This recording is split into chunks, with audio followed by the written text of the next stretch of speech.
So I just watched episodes 6, 7, and 8 of your Friendly Neighborhood Spider-Man, and oh my goodness, these episodes are great. All three of these episodes do a great job of moving the plot forwards, and the storyline goes in directions that I actually didn't really expect. The amount of brutality in episode 7, I will say, was quite a shock. I'd heard it was brutal, but I did not know how brutal. But we're going to talk about quite a bit of it in this little recap, or rather review, of episode 6, 7, and 8.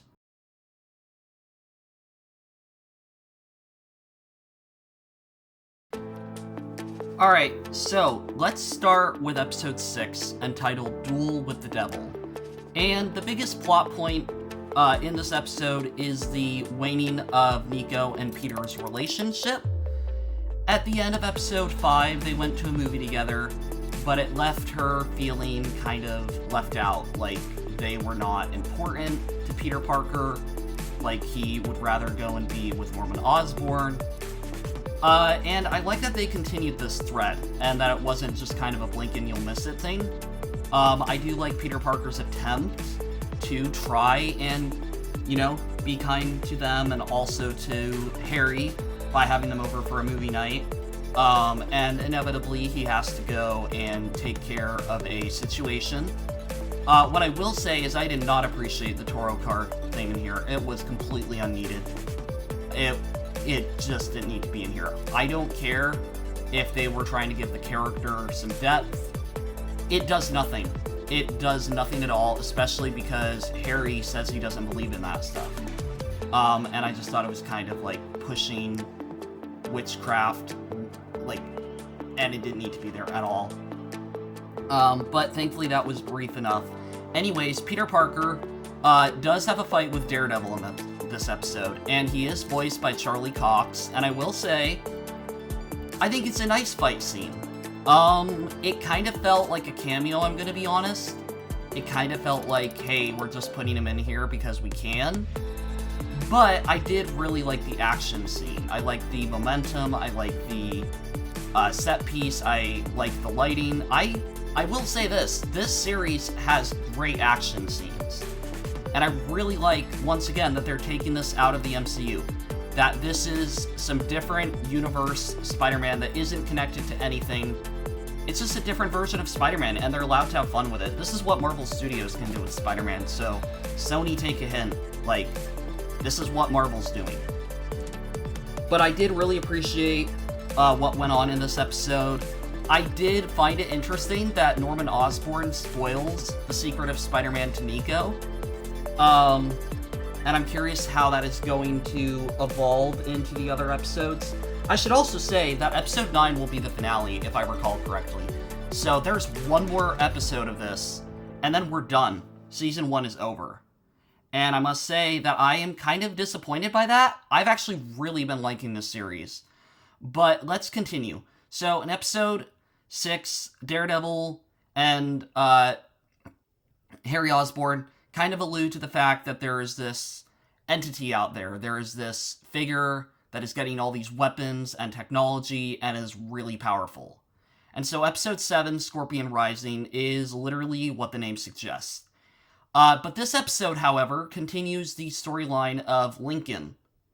How he is stuck with the 110th Street Gang, and he's kind of in a hard place. He doesn't want to get anyone hurt, but at the same time, he is starting to feel like he kind of fits in. But in this episode, Pearl finds out about what's been going on, and inevitably she comes to the location he's at, and he basically has to talk to her about it. But what ends up happening, the main beat of the episode is the Scorpion attacks. So the whole episode, the Scorpion's kind of been built up, like, oh, this character, this really strong figure with these weapons that is being funded and fueled by Otto Octavius.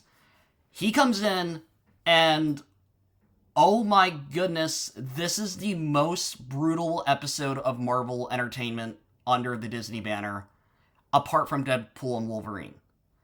This fight scene between Spider-Man and the Scorpion, it went so hard. The series is rated TV-14, and I am really surprised with how far they went with it.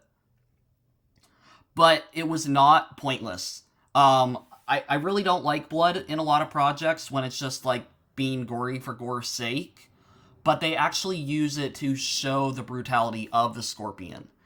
And this fight is great. Like, when I say great, I mean it's a really brutal fight. There's a lot of momentum to it. I like that Spider-Man kind of is beaten. Like, he's literally about to die. Like, he is beat to wit's end. I think that's a really good spot to put the character. And I like that it kind of leads into Episode 8. And Episode 8, entitled Tangled Web, is Peter Parker with the realization, due to Harry Osborn, that he isn't really... sorry, is it Norman or is it Harry? I forget. I need to study Spider-Man a little bit more. Basically, he tells Peter Parker, Spider-Man, that if he isn't willing to start doing the most he can, if he doesn't start trying harder, then inevitably maybe they shouldn't work together. Maybe Spider-Man shouldn't be a part of Oscorp. And I like that in this episode, he almost has to tell May about his true identity. And I'm kind of hoping they don't reveal it. I'm kind of hoping they do to Aunt May, because I think that could be a really interesting thread. And I kind of don't want to wait like another 6 months to a year for season 2 to find out if that will happen. But anyways, Lenny Lincoln, I forget his name. Basically, he has to break up with Pearl in this episode.